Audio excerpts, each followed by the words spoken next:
Corn. It comes popped, flaked or sweet. One of the most common ways to consume it is in a can. But how does corn get its sweetness? And how do you go from cob to can?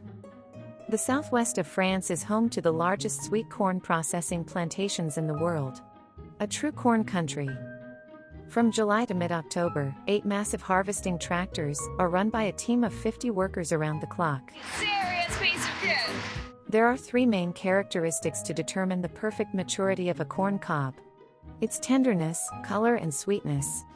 That is some very sweet corn, Christoph. So what is it that makes sweet corn sweet? The sun gives corn its sugary taste. The leaves build the sugar from the sunlight and then the sugar goes into the plant. The sugar then spreads into all these little kernels. Samples are tested in a lab for sugar content to make sure the corn is perfect for picking. If you wait too long, it becomes overly mature. The difference between a well-matured and an overdone cob can be determined as fast as 2 days. If the corn is left to ripen for too long, the sugars turn to starch, which affects the flavor. So, during harvest season, there has to be a 24/7 effort, because the moment the corn ripens, it must be picked.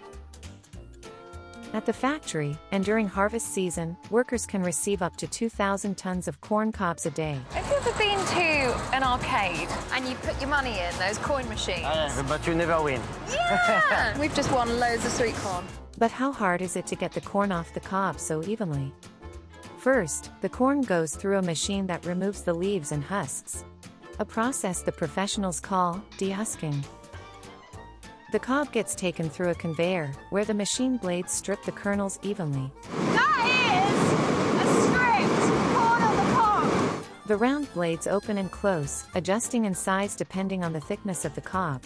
Specific settings are needed to make this happen, but that is still very much a trade secret. The sweet corn is packaged into tins within 8 hours of being cropped and brought to the factory. So, the natural sunlight gives corn its sweetness, but it's a machine that strips the kernels from over 7,000 cobs an hour. It's fair to say that the sweet corn factory is where sweet meets sharp.